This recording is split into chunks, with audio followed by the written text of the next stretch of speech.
কর্কট রাশি বা লগ্নের মানুষদের যখনই সমস্যা আসবে তখন তো আমাদের প্রয়োজন হবে বন্ধুর। এই বন্ধু কারা, এদেরকে আইডেন্টিফাই করতে পারবেন কর্কট। সুতরাং এই 18 তারিখের পরে লোন প্রাপ্তির সম্ভাবনাকে অনেকটাই বাড়িয়ে দিয়েছে অষ্টম ভাবস্থ রাহু।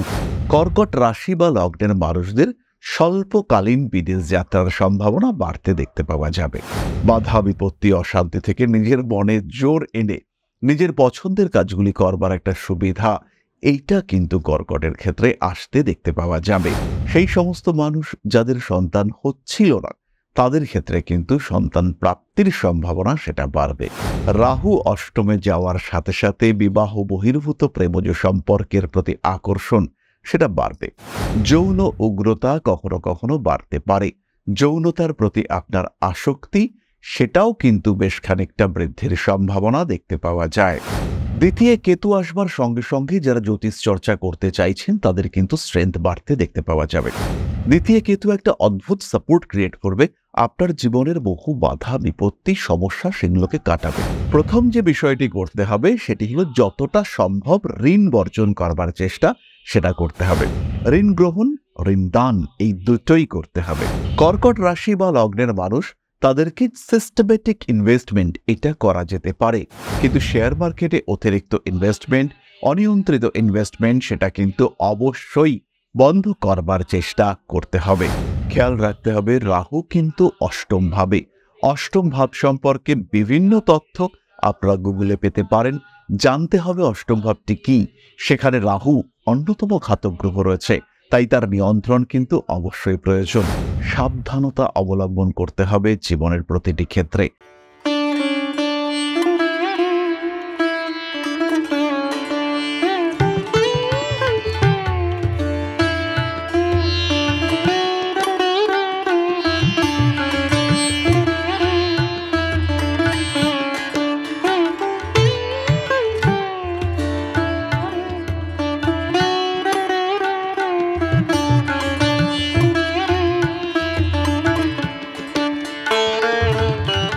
নমস্কার, ঋষিবাণী ইনস্টিটিউট অব ভেদিক অ্যাস্ট্রোলজির পক্ষ থেকে স্বাগত জানাই আজকের জ্যোতিষ আলোচনায়। আমি শান্তনু আপনাদের সঙ্গে।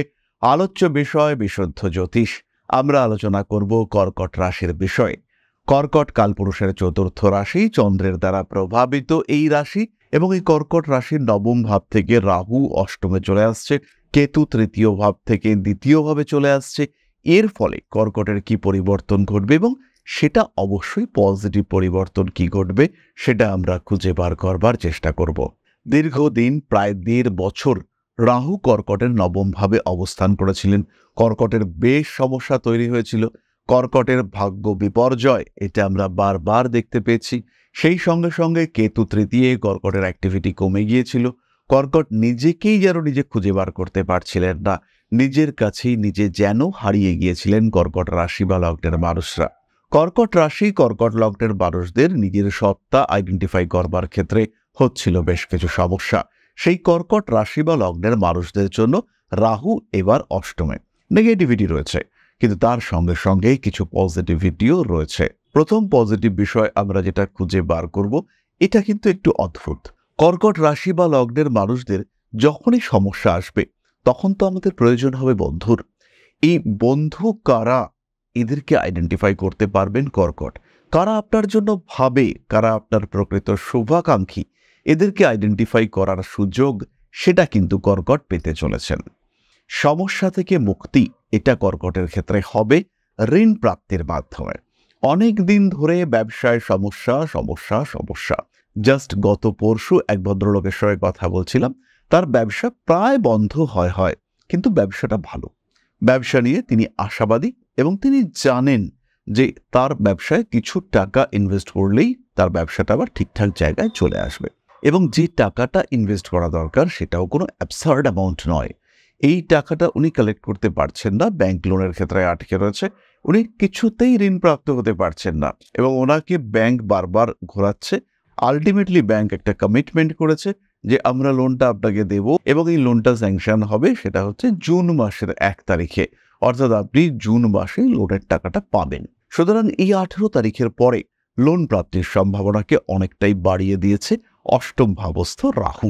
লোন পাওয়া যাবে, ঠিক এই পরিস্থিতির শিকার যদি আপনিও হয়ে থাকেন, ব্যবসা ছোট হতে পারে, ব্যবসা বড় হতে পারে, কিন্তু যদি লোনের রিকোয়ারমেন্ট থাকে এবং সেটাতে বারবার বাধা আসে, সিভিলে গন্ডগোল হতে পারে কিংবা কোনো পেপারসে গন্ডগোল হতে পারে, সেই বাধার অবসান সেটা কিন্তু ঘটতে দেখতে পাওয়া যাবে এবং নিশ্চিন্তে নিঃসন্দেহে সেই বাধা থেকে মুক্তি দেখতে পাওয়া যাবে।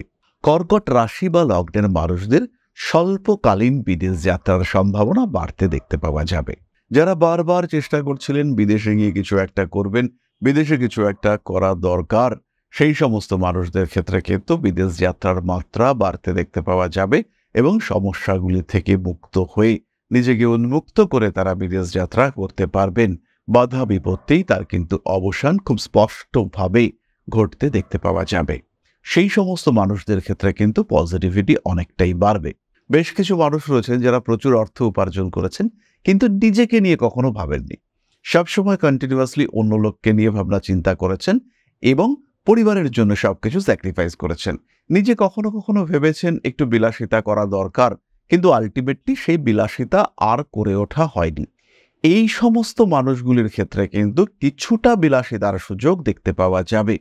এই সমস্ত মানুষগুলি কিন্তু কিছুটা হলেও নিজের জন্য খরচা করতে পারবেন। একটু ভালো মোবাইল ফোন, একটু দামি মোবাইল ফোন, এইগুলি কিনবার মানসিকতা সেটা বাড়তে দেখতে পাওয়া যাবে। সমস্যা থেকে নিজেকে অনেকটাই মুক্ত করতে পারবেন।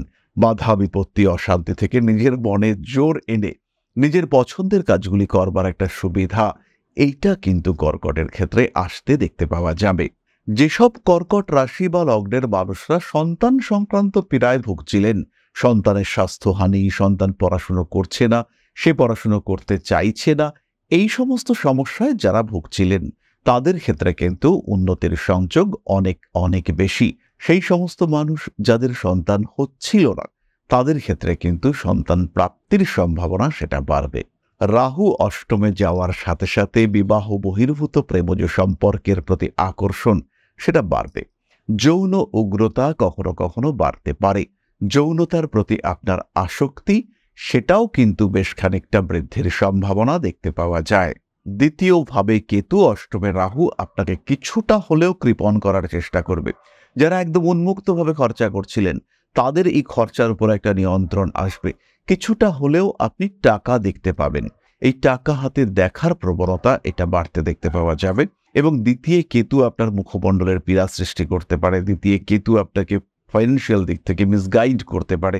কোনো একজন মানুষকে আপনি টাকা দিয়ে সমস্যায় পড়তে পারেন। এইগুলো যেমন নেগেটিভ আছে, ঠিক এর উল্টো অপোজিটও রয়েছে। মুখমণ্ডলের পীড়া এটা আসতে পারে, অবশ্যই আসতে পারে, কিন্তু অর্থনৈতিক ক্ষেত্রে কিছুটা কৃপণতা সেটাও সৃষ্টি হতে পারে আপনার ক্ষেত্রে এবং সেই কৃপণতা, সেই টাকা রাখার মেন্টালিটি ইত্যাদির কারণে কিন্তু আপনি অর্থনৈতিক দিক থেকে অনেকটাই সক্ষম, অনেকটাই সচ্ছল হয়ে উঠতে পারেন। বাধা বিপত্তি অতিক্রম করবার ক্ষমতা এটা আপনার ক্ষেত্রে বাড়তে দেখতে পাওয়া যাবে। নিশ্চিন্তে কিছুটা হলেও অর্থ সঞ্চয় আপনি করতে পারবেন। দ্বিতীয় কেতু আসবার সঙ্গে সঙ্গে যারা জ্যোতিষ চর্চা করতে চাইছেন তাদের কিন্তু স্ট্রেংথ বাড়তে দেখতে পাওয়া যাবে। দ্বিতীয় কেতু একটা অদ্ভুত সাপোর্ট ক্রিয়েট করবে। আপনার জীবনের বহু বাধা বিপত্তি সমস্যা সেগুলোকে কাটাবে। বহু কথা যেটা আপনি বলতে চাইছিলেন না, বলতে পারছিলেন না, কিন্তু বলা দরকার, সেটা কিন্তু দ্বিতীয় কেতু আপনার মুখ থেকে বার করে নিয়ে আসবে। অশান্তি, সমস্যা, ডিস্টারবেন্স সেখান থেকে নিজেকে অনেকটা মুক্ত করতে পারবেন আপনি। বাধা বিপত্তি থাকলেও সেখান থেকে বেরিয়ে আসবার সুযোগ সেটা আপনার জীবনে সৃষ্টি হতে দেখতে পাওয়া যাবে। দ্বিতীয়ভাবে কেতুর অবস্থান আপনার মধ্যে সুপ্ত নান্দনিক প্রতিভা, যেটা আপনার বাক্য নির্ভর, সেই ক্ষেত্রে আপনাকে উন্নতি দেওয়ার চেষ্টা করবে। দ্বিতীয় কেতু আপনার জীবনে আরেকটা অদ্ভুত পরিবর্তন আনতে পারে। হারিয়ে যাওয়া সম্পর্ক, দীর্ঘদিন ধরে কোনো একটা সম্পর্কে কোনো যোগাযোগ নেই, অবশ্যই আপনার কুটুম্ব তিনি, কিন্তু সেই যোগাযোগটা একসময় খুব গভীর ছিল, একসময় তীব্র বন্ধুত্ব ছিল দুজনের মধ্যে। সেই সম্পর্ক যেটা শেষ হয়ে গিয়েছিল এবং যার কারণে আপনি মনে মনে কষ্ট পাচ্ছিলেন। কোনো একটা রিলেশনশিপ যেটা আপনিও জানেন আপনার জন্য ভালো, তিনিও জানেন তার জন্য ভালো, কিন্তু কিছুতেই বন্ধন সৃষ্টি হচ্ছিল না। এবার কিন্তু সেই বন্ধন সৃষ্টি হওয়ার সম্ভাবনা সৃষ্টি হতে দেখতে পাওয়া যাবে। আবার নতুন করে অ্যাটাচমেন্ট সেটা তৈরি হতে দেখতে পাওয়া যাবে। দ্বিতীয় কেতু দুজনের মধ্যে সেই সম্পর্ককে আবার গড়ে তুলবার চেষ্টা করবে। তাদের ক্ষেত্রে দ্বিতীয় কেতু উন্নতি এনে দেবে। পঞ্চ ইন্দ্রিয়ের মধ্যে সমন্বয় সাধন করে আধ্যাত্মিক চর্চায় জ্ঞান লাভের উদ্দেশ্যকে সিদ্ধ করবার প্রবণতা, এটা কিন্তু এনে দেবে দ্বিতীয় ভাবস্থ কেতু। কাছের মানুষদের মধ্য থেকে সঠিক মানুষগুলোকে বেছে নেওয়া, তাদের সঙ্গে অ্যাটাচড হয়ে থাকা, সেই সংযোগ কিন্তু সৃষ্টি করবে দ্বিতীয় ভাবস্থ কেতু। এই যে অষ্টমে রাহু এবং দ্বিতীয় কেতু, এর উপরে কিছুটা নিয়ন্ত্রণ আরোপ করতেই হবে। এটা হচ্ছে সবচেয়ে বড় রেমেডি। প্রথম যে বিষয়টি করতে হবে সেটি হলো যতটা সম্ভব ঋণ বর্জন করবার চেষ্টা সেটা করতে হবে। ঋণ গ্রহণ, ঋণ দান, এই দুটোই করতে হবে। নিজের সম্পত্তি সংরক্ষণের চেষ্টা এটা বাড়াতে হবে। স্বর্ণ, বৃহস্পতির ধাতু, এটা ক্রয় করবার চেষ্টা করতে হবে। কিছু দান, এটা অত্যন্ত শুভ আপনার জন্য। যদি আপনি পিত বস্ত্র, হলুদ কাপড় কাউকে দান করেন, স্পেশালি কোনো ব্রাহ্মণ পুরোহিতকে যদি আপনি পিত বস্ত্র দান করেন, এটা আপনার জন্য অত্যন্ত শুভ। কর্কট লগ্ন, কর্কট রাশির মানুষ, তাদের ক্ষেত্রে অনিয়ন্ত্রিত যৌন সংসর্গ এটা অ্যাভয়েড করার চেষ্টা অবশ্যই করতে হবে। কর্কট রাশি বা লগ্নের মানুষ, তাদেরকে সিস্টেমেটিক ইনভেস্টমেন্ট এটা করা যেতে পারে, কিন্তু শেয়ার মার্কেটে অতিরিক্ত ইনভেস্টমেন্ট, অনিয়ন্ত্রিত ইনভেস্টমেন্ট, সেটা কিন্তু অবশ্যই বন্ধ করবার চেষ্টা করতে হবে। নিজের প্রতি নিয়ন্ত্রণ রাখবার চেষ্টা এটা অবশ্যই কর্কটকে করতে হবে। নিজের বাক্যের প্রতি নিয়ন্ত্রণ রাখবার চেষ্টা এটাও কর্কটকে অবশ্যই করতে হবে। এবং যদি কর্কট এই নিয়ন্ত্রণ রাখতে না পারেন, সেই ক্ষেত্রে কর্কট কিন্তু সমস্যাতে পড়বেন। তার সঙ্গে সঙ্গে যদি দশা নেগেটিভ হয়, সেই সমস্যার মাত্রা কিন্তু বাড়বে। স্পেশালি অর্থনৈতিক ক্ষেত্রে এই সমস্যা বাড়তে পারে। এর সঙ্গে সঙ্গে একটি ছোট্ট এবং অ্যাক্টিভ রেমেডি আমি আপনাদের সঙ্গে শেয়ার করব। সেটি হলো ওয়াশরুম, অর্থাৎ বাড়ির যে শৌচাগার, তাকে অত্যন্ত পরিষ্কার রাখবার চেষ্টা করতে হবে। এবং শৌচাগার সংলগ্ন স্থানে একটি অ্যাকোয়ারিয়াম, সেই অ্যাকোয়ারিয়ামে 2টি গোল্ডফিশ এটা রাখা যেতে পারে। তাদের যথেষ্ট যত্ন করতে হবে এবং খেয়াল রাখতে হবে তারা যেন সুস্থভাবে থাকতে পারে। এই কাজগুলি করলে আপনার জীবন কিন্তু অষ্টমস্থ রাহু, দ্বিতীয়স্থ কেতুর সমস্যা থেকে অনেক অনেক মুক্ত হবে এবং আপনি সহজেই আগত সমস্যাগুলিকে কন্ট্রোল করতে পারবেন। নিজের জীবনকে নিয়ন্ত্রণ রাখবার জন্য এই কাজটুকু করা যেতেই পারে। এরপরে আমরা চলে আসব আরও কিছু সরল প্রতিকার সংক্রান্ত আলোচনায়। তবে তার আগে আমরা একটি ছোট্ট বিষয় শেয়ার করতে চাইব। পরম ব্রহ্ম মিলন মঠ ও সেবাশ্রম অধ্যাত্ম, সেবা এবং প্রকৃতি পূজনে সম্পূর্ণ নিয়োজিত একটি সংস্থা। সম্পূর্ণ স্বেচ্ছাসেবী এবং সমাজ কল্যাণমূলক এই সংস্থা আমরা এগিয়ে চলেছি মানুষের পাশে দাঁড়ানোর লক্ষ্যে। এই প্রসঙ্গে দীর্ঘদিন ধরেই আমরা বিভিন্ন এলাকায় বেশ কিছু কাজ করে আসছি। আপনাদের সহযোগিতা, আপনাদের পাশে দাঁড়ানো, আপনাদের হাতে হাত মিলিয়ে এগিয়ে নিয়ে আসার চেষ্টা, আপনাদের সহযোগিতা, আপনাদের পাশে দাঁড়ানোর প্রয়াস, এই সমস্ত কিছুই আমাদেরকে এগিয়ে নিয়ে চলেছে। আমাদের পাথেয় হয়ে উঠেছে আপনাদের ভালোবাসা। বিগত বেশ কিছুদিন ধরেই আমরা বিভিন্ন অনগ্রসর এলাকায় কাজ করে চলেছি। কখনো আমরা শিশুদের মধ্যে শিক্ষা উপকরণ বিতরণ করেছি, কখনো আমরা পুজোর পোশাক বিতরণ করেছি, কখনো তাদের খাদ্যের ব্যবস্থা করেছি। আমরা কন্টিনিউয়াসলি তাদের পড়াশোনার জন্য 2টি ফ্রি কোচিং সেন্টার শুরু করেছি। তাদের মধ্যে ক্রিয়েটিভ অ্যাক্টিভিটিগুলিকে জাগ্রত করবার জন্য সম্পূর্ণ বিনামূল্য একটি নৃত্য শিক্ষা প্রশিক্ষণের ব্যবস্থা সেটা আমরা করতে সক্ষম হয়েছি। এবং এই প্রত্যেকটি পদক্ষেপেই আমরা পেয়েছি আপনাদের সঙ্গ, আমরা পেয়েছি আপনাদের সহযোগিতা, আমরা পেয়েছি আপনাদের ভালোবাসা। আমরা শীতকালে কম্বল বিতরণ করেছি, আমরা মায়েদের মধ্যে খাদ্য উপকরণ, পুষ্টি উপকরণ বিতরণ করেছি, আমরা বিতরণ করেছি ডেঙ্গুর সময় প্রচুর মশারি। এই প্রত্যেকটি কাজেই আপনারা ছিলেন আমাদের পাশে। বর্তমানে মানুষের ভালোবাসায় আমরা ধীরে ধীরে আরেকটু বড় হয়ে উঠছি। এই অবস্থায় বর্তমান পরিস্থিতিতে এই কাজগুলিকে আরো এগিয়ে নিয়ে যাওয়ার জন্য, সুষ্ঠুভাবে করবার জন্য প্রয়োজন একটি পরিকাঠামো। তাই আমরা চিন্তা ভাবনা করছি একটি আশ্রম ফরমেশনের, এবং এর জন্য প্রয়োজন জমি, এর জন্য প্রয়োজন পরিকাঠামো। তাই যারা আমাদের সাবস্ক্রাইবার রয়েছেন, যারা আমাদের ভিউয়ার রয়েছেন, যারা আমাদের ফলোয়ার রয়েছেন, যারা আমাদেরকে ভালোবাসেন, যারা আমাদের পাশে থাকেন, প্রত্যেকটি সহানুভূতিশীল মানুষের কাছে আমাদের অনুরোধ, শান্তমতো সামান্য পরিমাণে আপনারা এগিয়ে আসুন।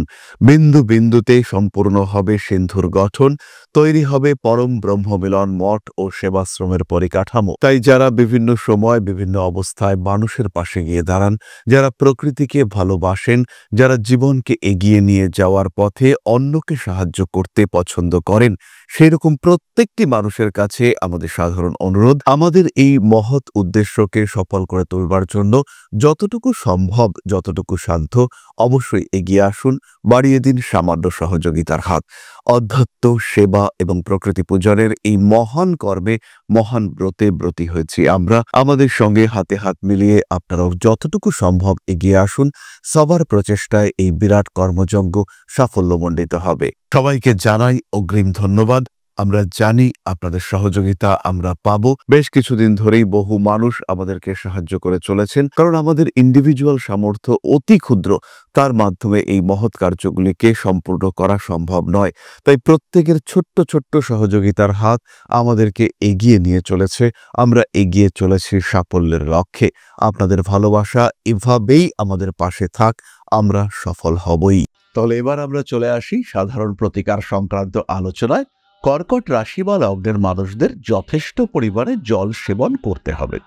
দ্বিতীয় কাজটি হলো নবগ্রহ স্তোত্র পাঠ। বারবার আমরা বলি, এই নবগ্রহ স্তোত্র পাঠ কর্কটের প্রত্যেক মানুষকে করতে হবে। ধারণ করতে হবে 5 মুখী রুদ্রাক্ষ। অকারণ খরচ অ্যাভয়েড করার চেষ্টা কর্কটকে অবশ্যই করতে হবে। কর্কট রাশি বা লগ্নের মানুষজন সিট্রিন ব্রেসলেট, তার সঙ্গে সঙ্গে মুনস্টোন ব্রেসলেট ধারণ করতে পারেন। মানসিক অস্থিরতা, আকুলতা এগুলোকে একদমই প্রশ্রয় দেওয়া যাবে না। সমস্যা যাই আসুক, বাধা বিপত্তি যাই আসুক না কেন, সেই ক্ষেত্র থেকে নিজেকে সুস্থ মুক্ত রাখার চেষ্টা এটা অবশ্যই করতে হবে। কর্কট রাশি বা লগ্নের মানুষজন এর সঙ্গে সঙ্গে প্রতিদিন পাঠ করবেন মহামৃত্যুঞ্জয় মন্ত্র। খেয়াল রাখতে হবে, রাহু কিন্তু অষ্টম ভাবে। অষ্টম ভাব সম্পর্কে বিভিন্ন তথ্য আপনারা গুগলে পেতে পারেন। জানতে হবে অষ্টম ভাবটি কি। সেখানে রাহু অন্যতম ঘাতক গ্রহ রয়েছে, তাই তার নিয়ন্ত্রণ কিন্তু অবশ্যই প্রয়োজন। সাবধানতা অবলম্বন করতে হবে জীবনের প্রতিটি ক্ষেত্রে। আমরা আশা করব মা আদিশক্তি আপনাদের সমস্ত বিপদ থেকে রক্ষা করবেন, আপনাদের জীবনকে সমৃদ্ধ, আরো সমৃদ্ধ করে তুলবে তার আশীর্বাদ। জয় মা আদিশক্তি এই শব্দের মাধ্যমে আমরা আজকের ভিডিওটি শেষ করব। সবাই ভালো থাকুন, সুস্থ থাকুন। নমস্কার।